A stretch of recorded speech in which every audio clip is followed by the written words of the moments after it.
I get it. I understand the skeptical approach. I've been there. And I think that it's a normal, natural thing, especially with weight loss. I mean, I have that to speak on my personal experience. Like we don't think that that could be that easy, or else why wouldn't everybody know that by now? It's almost like that's got to be too good to be true, but not at all, not at all.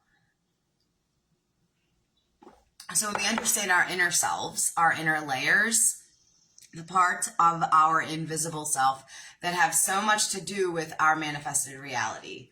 And this is everybody's makeup. As young or as old as you get to be right now, you still have an inner child self.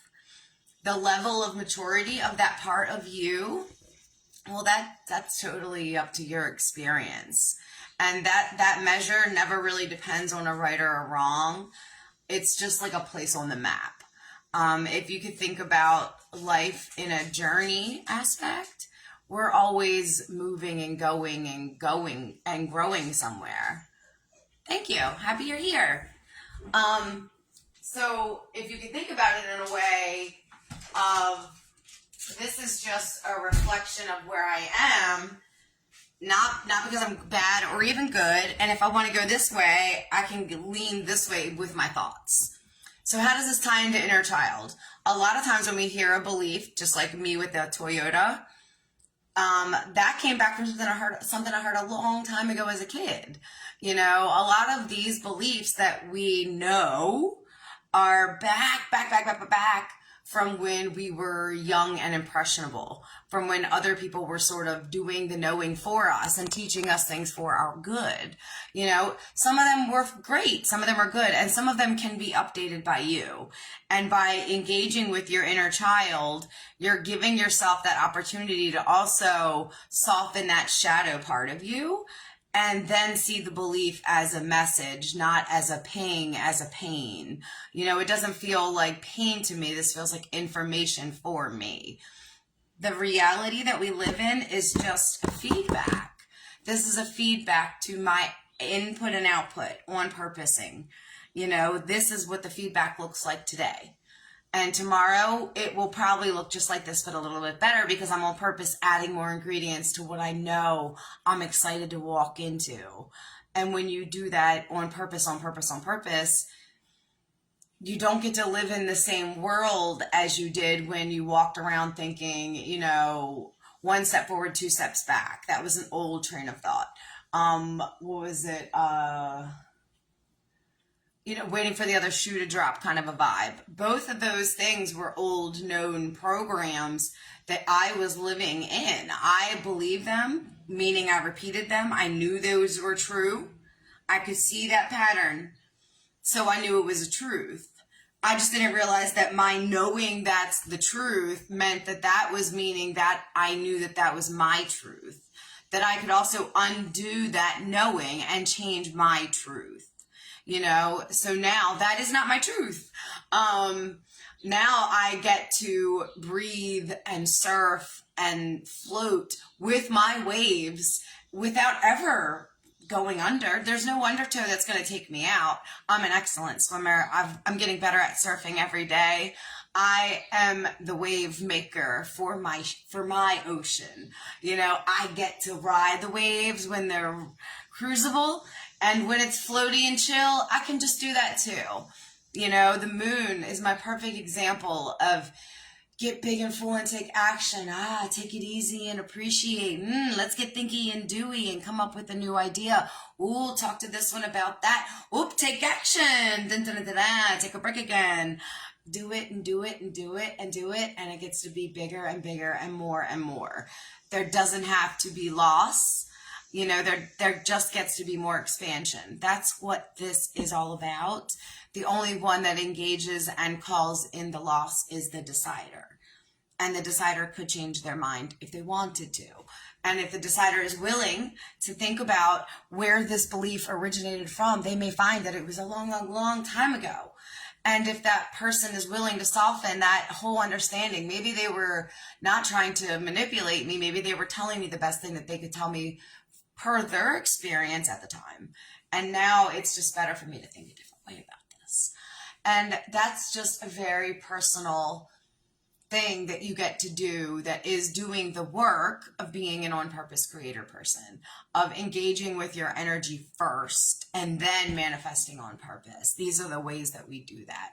And by understanding our inner selves that are all there, including the ego, let's never forget that guy, right next to the shadow, they sort of prop each other up, you know? Once the shadow can soften and see, you know, this is where the belief came from, that can send the message to the ego that we don't need to be triggered about this anymore. We're going to let that go. We don't actually care anymore. Once those two get that done, that loop gets to expand and you swivel out of that experience. I always talk about 3 days. I'm never going to stop talking about 3 days. It doesn't always take 3 days. But if you can stay persistent in the new knowing, if you can soothe the thoughts of what used to be every time they come up, if you can just breathe through those bigger spaces, that's you teaching yourself how to float. And when you get a little ping of something to do, no matter what it is, it won't have anything to do with what you're thinking, creating, or doing. It will be what comes in your allowing. Oh, go get this, go do that, paint on the wall. Just do it and see what happens next. This is just repositioning you to a better space on the board so that when you get in that experience, you're already lined up at the right time, the right place to see, aha, opportunity. The obstacle's way over there. You're not looking over there anymore. You cannot be seizing an opportunity while noticing an obstacle. We are doing one thing at a time. And you're either all over the place, not deciding, thinking it's up to the universe or fate or history. That's your wish. That is your experience. And or you can take and edit that at any time, because that's also your experience. Thanks for letting me share. If you have any questions about this or anything that I share ever, please reach out. The one-on-one coaching is my favorite service for all these things. All the things that come with unpacking our inner selves, understanding them, how to create with them, how to manage them on a day-to-day basis. So reach out to me if that's something that you're wanting to learn and get understood in yourself. Have a great rest of your Tuesday. I'll be back later for some tarot reading. I have a really fun game that I like to play. So if you're still here, thanks for still being here. If you want me to tag you when it's time for the tarot game, let me know, and I'll totally do that. See you later, guys. Hi. Happy Tuesday. It is so cool. It's 77 degrees. I have the windows open. That alone is amazing. I'm going to talk a little bit about our inner child. And first, I want to share why I believe it's important so that we can maybe get a little interested. Because I realize when people hear this, a lot of times they close their ears off. And I get that. But my understanding is that everything that we encounter, we have some sort of thought stream, belief, reaction already to it, especially at this point in the game. When we think about changing our mind, oh my God, my crow's here. When we think about changing our mind for the sake of thinking on purpose, for creating on purpose, we think, I'll try to show you the crow.